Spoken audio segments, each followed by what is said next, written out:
সিদিনা নিশা 2 বাজিছিল। এন্ধাৰ গহ্বৰত হেৰুৱাই দিছিলোঁ মোৰ উপস্থিতিৰ অনুমান। এটি কলম আৰু এখিলা উকা কাগজ। লিখিম বুলি ৰৈ যোৱা বহুতো অনুভৱৰ টোপোলা।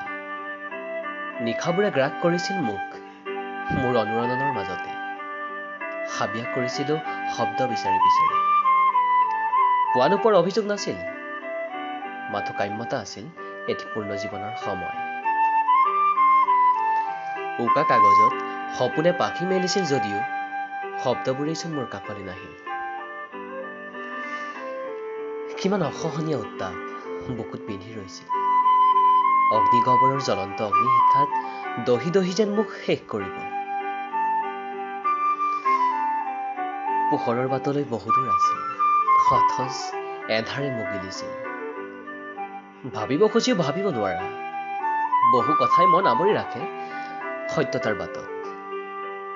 এন্ধাৰৰ কবচ বাৰুকৈয়ে জীৱনে সাৱটিলে। যান্ত্ৰিকতাৰ লগৰত এন্ধাৰবোৰ হাৰে ৰয়।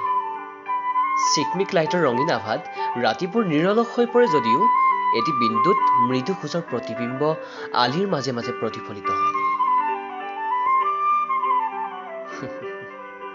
শব্দবোৰ আহিছিল যদিও ৰঙীন আভাৰ বুকুত, ৰাতিবোৰৰ পৰা দূৰৈত অৱস্থাত।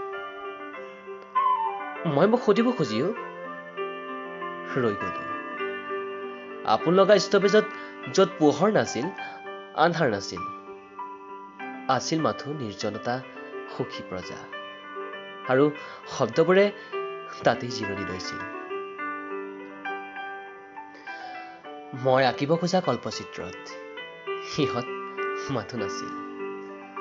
সময়ৰ পাছত সময় অচিনা নদীৰ সোঁতত ধীৰে ধীৰে বৈ গৈছিল। শব্দ অনুভৱ সকলো যেন মোৰ পৰাই হেৰাই গৈছিল। বসন্ত যেন লগা সময় নিৰলসভাৱে আহিল, কপৌপাহিও ফুলিল মই নজনাকৈ। নীল আকাশৰ বুকুতো চন্দ্ৰমা ধীৰে ধীৰে। অস্তমিত সময়ৰ দিশে এপলক সময় বিচাৰি নাপালো। জীয়া অনুভৱৰ দস্তাবেজত মোৰ সমস্ত সত্তাৰ কথোপকথন গাঁঠিবলৈ। আৰু এইদৰে ৰাতিবোৰ হেৰাই গল।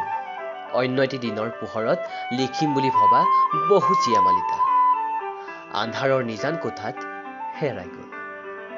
উকা কাগজ আৰু কলমটো নিথৰ চাৱনিৰে মোলৈ চাই ৰল।